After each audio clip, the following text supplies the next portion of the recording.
Hello, welcome to Communications 108's Communications and Social Interactions. Today we're going to be talking about resumes and references. So let's start off by talking about what is a reference. A reference is a person that a potential employer will contact to find out if you would be a good employee. They will ask your reference the following questions. They verify your previous job title. They verify the time period that you worked at your former job. They also ask, and this is the big question, if they would rehire you or not. And this is really the question that will define whether or not you're a good employee. They will also potentially ask if there were any problems, weaknesses, issues, etc. Now, legally, we only, as an employer, have to answer the first three questions. But a lot of people don't realize that, especially, small companies where they don't have a lot of training in the legalities of HR. But, with that being said, even if they are well trained, that question, if they would rehire you or not, is the one that's going to catch you if you've done a lousy job. So, should you have a reference? No, you need at least 3 professional references. Just think about it. If you can only scrounge up 1 professional reference, what does that say about you?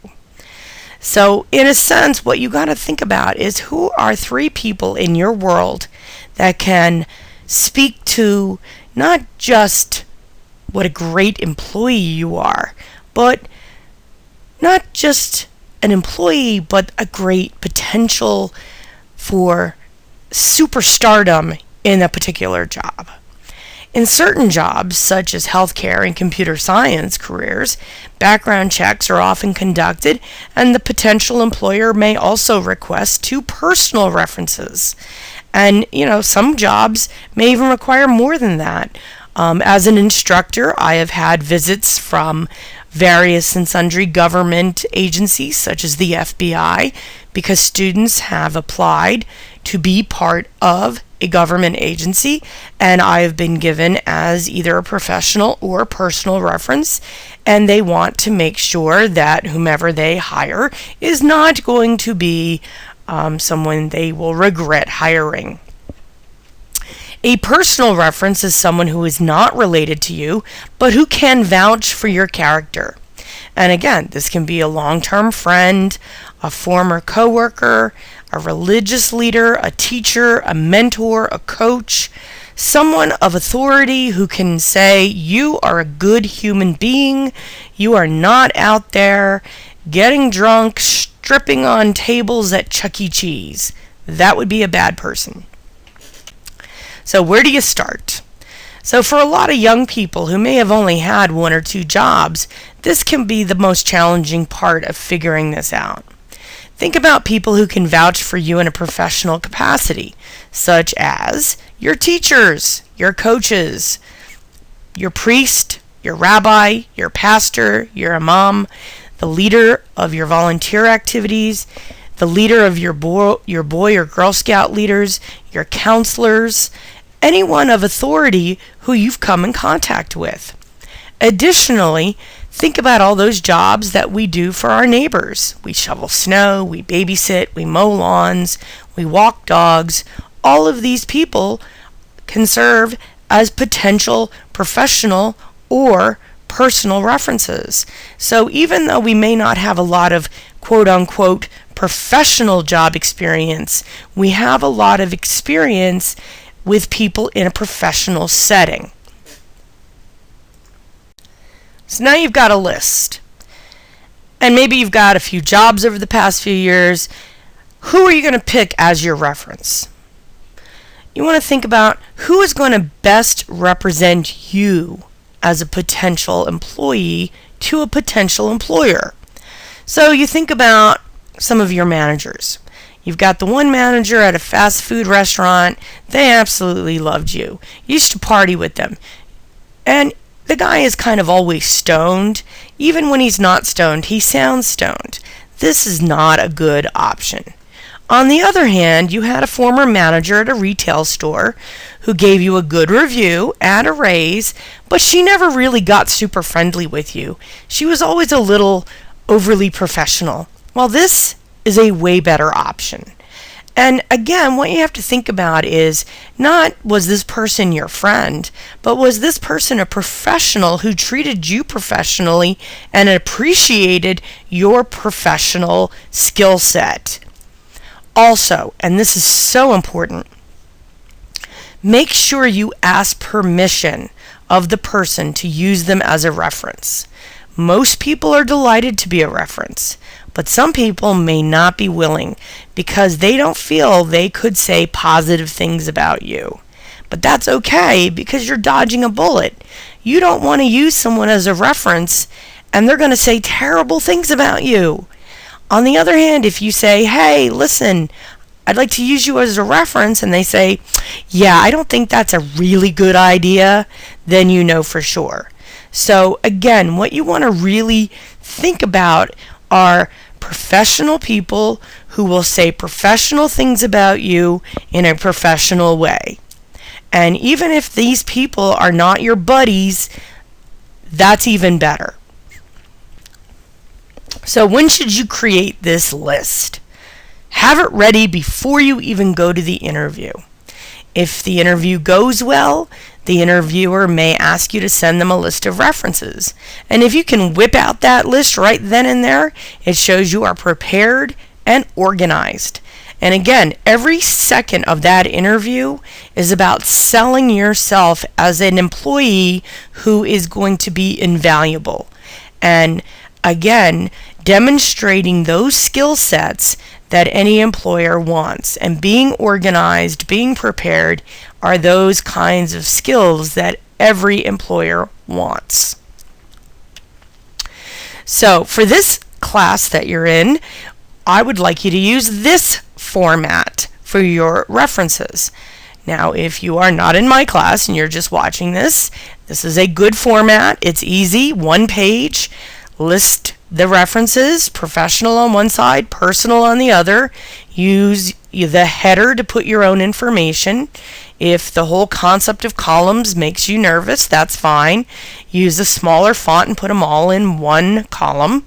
However, what you need to do is make sure that you have at least 3 ways of your potential employer being able to reach your reference, either through the mail, snail mail, email, or a phone number. And any of these ways is going to help them access your reference so they can find out how awesome you are.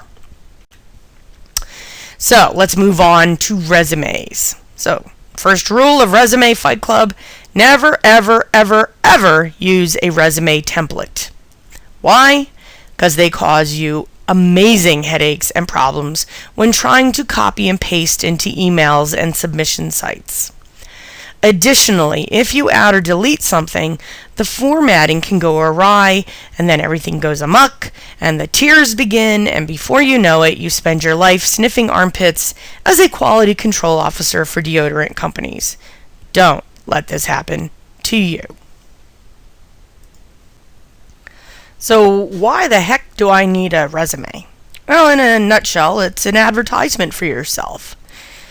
You are selling yourself to an employer, and the employer is looking to essentially buy a new employee. So your resume should be appealing enough to invite you in for an interview. This means your resume should be tailored to the job posting. Emphasize the skill sets that the job posting requires. Don't lie, but you want to make sure you stress the skills you have that the posting wants. Think of it like online dating. You want a guy or a girl who is tall, dark, and hairy. But if a short, red-headed, balding guy or girl contacts you, what's the likelihood of you really finding that person appealing if you have a particular look in mind? The reality is we probably wouldn't be that enthusiastic. So again, what you're trying to do is match the posting to your skill set that you work with. and as such, you want to be the perfect candidate for that job.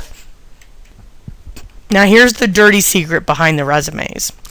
The average amount of time spent looking at a resume, 6 seconds. I know we all spend hours working on our resume and it's just looked at and discarded in 6 seconds. It's horrifying, isn't it? And yet, it's the reality. We have to understand that certain things stand out for managers. They want to look at our name. They want to see what job we have, where we work, and how long we've worked there. They want to see our previous positions, companies, and how long we were at each job, and our education information. The tenure of our job, or how long we've been there, is super important because they don't want what is called a job hopper, somebody who gets a new job every year or every 2 years. It's very expensive to hire people, and to go through that process every year or two is a huge financial burden, a huge burden on our time, and a huge pain in the butt. So they want to make sure that whomever they invest their time and energy in, that it's going to be a long-term commitment, much like dating in a certain way. So, do you remember how I said we would never, ever, ever, ever, one more time, ever want to use a resume template? Well, one of the reasons for that is because so many big companies today are now using scanning software to look at their resumes. And one of the reasons for this is that the big companies like Google and a lot of the big hospitals receive hundreds, if not thousands, of resumes. Google reportedly receives about 3,000 resumes a day, and it's impossible to look at every single one. Instead, they have the resumes submitted electronically and they are scanned. So if you go to the website, they have a little box on their job site that you copy and paste your resume into, which is why we want to avoid the templates, because that messes up all kinds of formatting problems and it just makes you want to cry and throw your computer or tablet or laptop out the window. So, there are keywords that are identified by the system that are coming right from the job posting and that a programmer has put into the system, and each resume is scored by the number of keywords that appear on the resume. So again, this is why we're tailoring our resume to the job posting. So for example, if the job posting requires you to know Excel, but your resume says you know Microsoft Office, the scanner may not pick up that you know Excel. It's not because, a company doesn't know the difference. It's that because the programmer didn't make that a keyword, it didn't pick it up. The computer is only as smart as the programmer who puts in the keywords. Also, never save or send a resume as a PDF because many scanning softwares don't read PDF files accurately. Then we move into what we call the resume offense. Spelling errors. Come on. You got to spell everything on your resume correctly. And an error in spelling basically means you're lazy, you're not detail oriented, you do not take the time to make sure your work is done accurately, you are not effective. It is basically saying to me, look, I'm an idiot, don't hire me. Also, make sure your phone number is accurate and your email is accurate. Use an appropriate font. Don't use something silly like Old English. It's not the 1600s.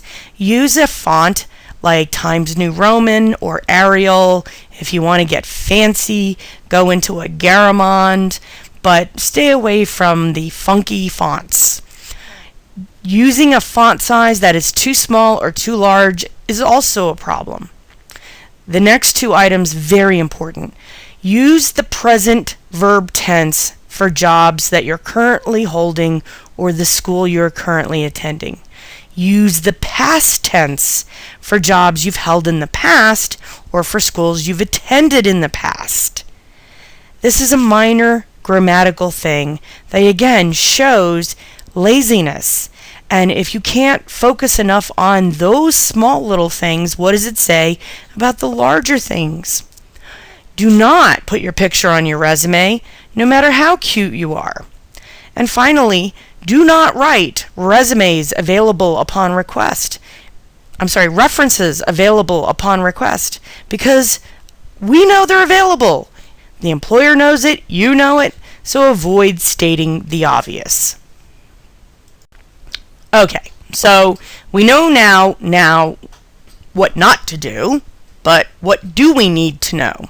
We need to have our name and our contact information, our applicable work history. If you worked at McDonald's for 3 months when you were 17 and you've had good work history since then, don't include it. No one cares if you know how to make a Big Mac, except maybe McDonald's. Your education. If you are in college or have finished college, you do not need to state that you have finished high school. We have figured that out. Your computer skills. This is so important. Your technical skills specific to your career field. If you're a programmer, what languages can you program in? If you're in healthcare, what specific healthcare skills do you know? If you're in engineering, what engineering skills do you work with? Volunteer activities, especially ones related to your career. If you're in engineering, have you worked with Habitat for Humanity? If you are in healthcare, have you worked with various Red Cross activities? If you have any professional affiliations, if you can speak any languages other than English, or write or read them, and you can indicate if you're conversational or fluent, and any honors or awards you've achieved, if you've made it into an honors society, if you've made the dean's list. All of these things are great ways to promote how awesome you are. And that's really what the resume is there for, to say, hey, look at me, I'm awesome.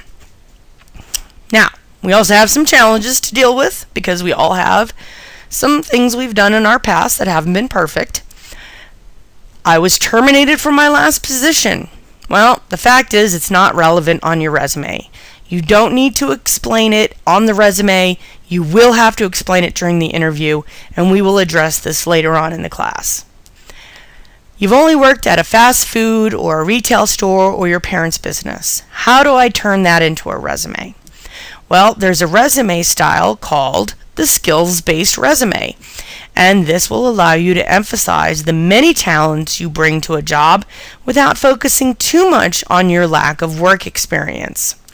You probably have a lot more skills than you realize, and by emphasizing the skills rather than the jobs, then you're able to demonstrate all of the talent that you could bring to a job.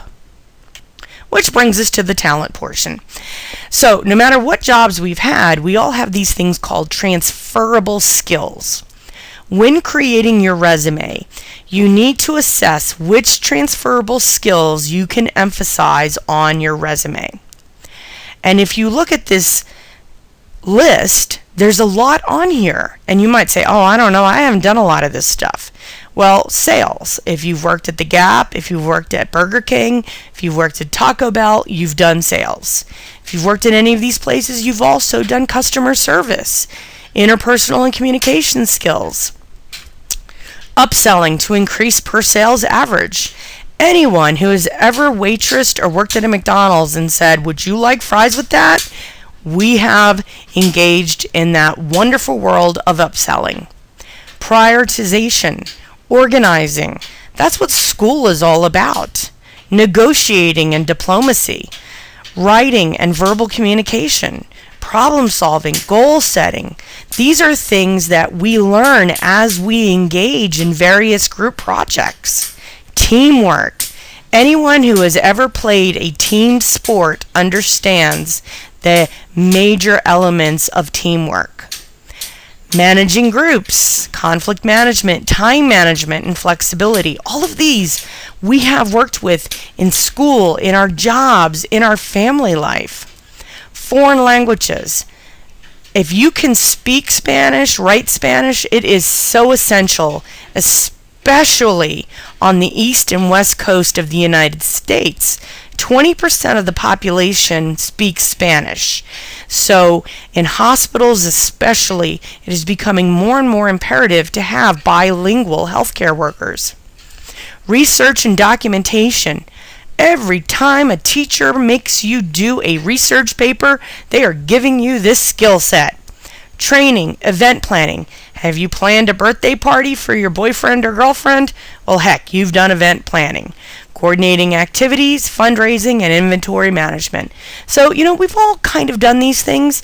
It may not be at the level of somebody who manages a warehouse, but we've all managed things on a smaller scale, and that's what we have to remember. These are skills that we can take from a small micro understanding and apply to a larger environment. Another resume challenge would be the fact that you've had a lot of jobs and you've left a lot of jobs, sometimes voluntarily and sometimes not voluntarily. So how do you work around that? Well, you need to create a coherent timeline for your jobs. Instead of giving precise dates, for example, I worked at such and such a place from June 1st, 2013 to June 14th, 2013. You need to focus more on using the year as a time frame for the tenure of your job. Don't mention the jobs you only held for a few weeks or a few months, especially if you were terminated. Focus on the jobs that were relevant to your career field. And if there was a significant gap, can you explain it? Were you in school? Did you have a child? Were you providing health care to a dying relative? Everybody has life events that occur. And especially if it was a compelling situation, employers understand that this kind of stuff happens. So how long should your resume be?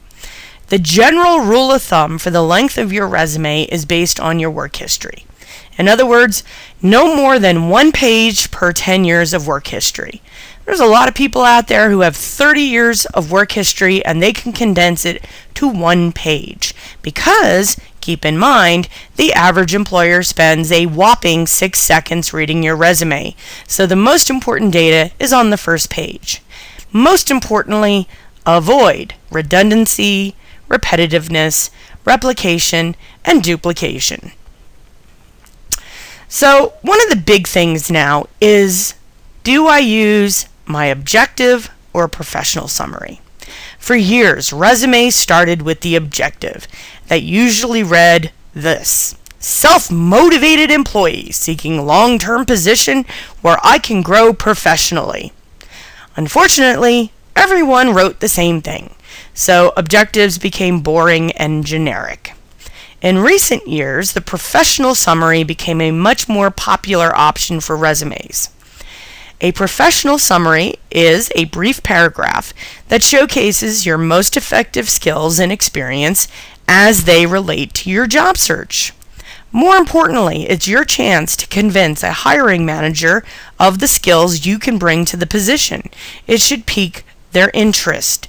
And remember, those 6 seconds that they're looking at your resume, they're starting at the top, and the resume professional summary is going to be at the top. So if you can grab them in those 6 seconds with your summary, you're going to make an impression. So here's an example of a professional summary, keeping in mind that we're going to tailor the summary to the prospective employer's needs. So we again review what the job posting is looking for, and then we emphasize those characteristics in the summary that apply to you. So here's an example. Results-oriented, detailed professional with comprehensive programming experience. Background includes consistent advancements to positions of increased responsibility. Skilled in HTML, Ruby, CSS, Java, and database management. Recently passed the Microsoft certification exam. Currently seeking a systems analysis position. So right there we have a guy who throws at us, or girl, all of his or her skills that are the most important things that came out of the job posting. Our second example is using bullets. So in this example, 10 years of healthcare management at a doctor's office, extensive background implementing new billing and coding systems and training associates in these systems, designed and implemented efficient customer service processes that increased patient retention by 15% over the course of 2 years. So clearly you can almost identify exactly what the job posting was looking for here. The third example is a combination of a statement with bullets. Office manager with 17 years experience working in the construction industry, providing administrative support to management. Highlights include skilled in all aspects of office procedures, including payroll processing and account management for a medium-sized construction firm. Experienced user of popular business spreadsheet and word processing software. Highly proficient in Peachtree and Microsoft Word. Hired, trained, and supervised office staff consisting of 8 clerks and junior secretaries. Ability to work in a fast-paced, hectic environment while effectively providing support for 5-member management team, and ability to type 80 words per minute. So what you see here is, again, you got 6 seconds to make the pitch. And if you can get that pitch in that first part of the resume with your summary, that might be all they really want. And then they can glance down at the rest.